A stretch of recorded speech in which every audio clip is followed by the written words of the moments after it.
नमस्कार. आज मी तुम्हाला ट्रिकर्स ॲप्लिकेशन यूज कसं करायचं त्याच्याबद्दल थोडी माहिती देणार आहे. तर सर्वप्रथम तुम्ही प्ले स्टोअरवरती गेल्यानंतर तुम्हाला ट्रिकल्स म्हणून सर्च करायचं आहे.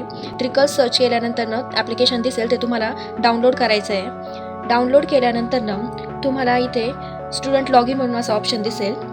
स्टुडंट लॉग इन करण्याच्या आधी टीचर्स स्टुडंटला रजिस्टर करणार आहेत आणि टीचर्सने स्टुडंटला रजिस्टर केल्यानंतर तो मेसेज हा व्हॉट्सअपला जाणार आहे.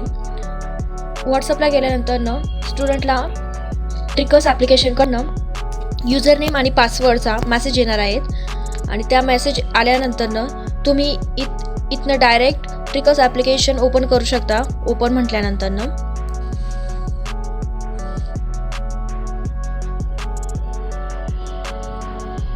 अशा पद्धतीने त्यानंतर तुम्ही तिथून सुद्धा ॲप्लिकेशन डाउनलोड करू शकता आणि इथे नेम आणि ॲक्सेस म्हणून तुम्हाला स्टुडंटची माहिती येणार आहे. ती तुम्ही युजर नेम आणि पासकोड म्हणून टाकायची आहे.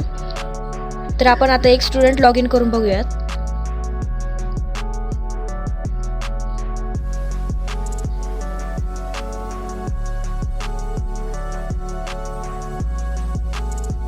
त्याच्यानंतर एंटर करायचं आहे.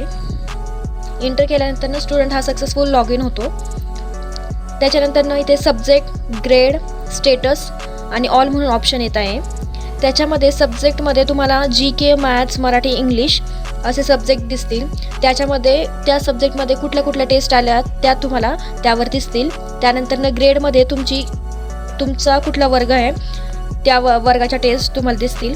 त्याच्यानंतर त्या जे काही तुमच्या टेस्ट असतील त्याचं स्टेटस म्हणजेच एखादी टेस्ट जर नवीन आली असेल तर ती न्यू म्हणून येईल किंवा एखादी टेस्ट सॉल्व केली असेल ती ऑलरेडी प्लेड म्हणून येईल.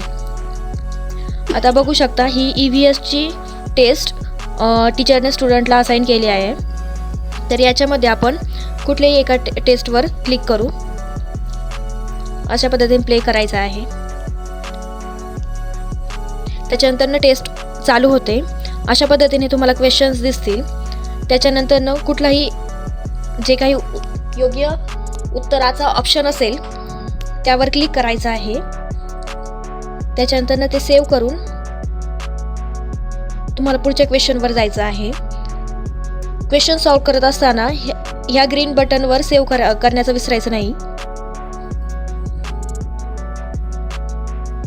किंवा पूर्ण टेस्ट सॉल्व झाल्यानंतर सेव्ह केलं तरी चालेल.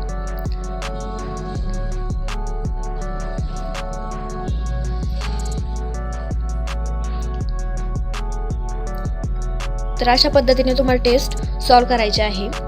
योग्य उत्तर असेल तर तिथे हिरवा रंग येईल, चुकीचं उत्तर असेल तिथे लाल रंग येईल आणि लास्टला तुमची टेस्ट सगळे सॉल्व झाल्यानंतर इथे सेव्ह म्हणायचं आहे. ते विसरायचं नाही.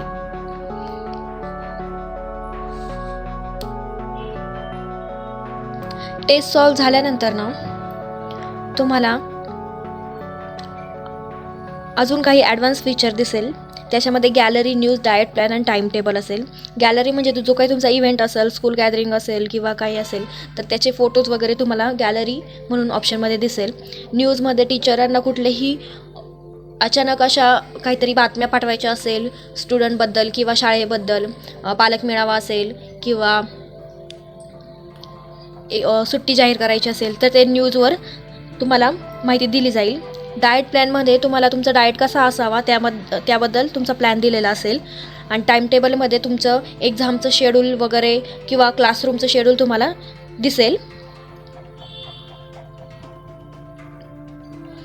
आणि ज्या काही तुम्ही टेस्ट सॉल्व करणार आहे त्याचा परफॉर्मन्स हे पूर्णपणे टीचर्स पाहतील आणि ज्या स्टुडंटचा चांगला परफॉर्मन्स असेल किंवा ज्या स्टुडंटचा हा परफॉर्मन्स चांगला नसेल तर त्याच्यासाठी सुद्धा टीचर स्टुडंटला मेसेज देऊ शकतात जो तुम्हाला व्हॉट्सअपद्वारे भेटला जाईल आणि तिथून तुम्ही स्टुडंटची अटेंडन्ससुद्धा पाहू शकता. स्टुडंटची अटेंडन्स कमी असेल तेव्हाही टीचर स्टुडंटला मेसेज पाठवू शकतात. तर हे अशा पद्धतीने ॲप यूज करायचं आहे. थँक्यू.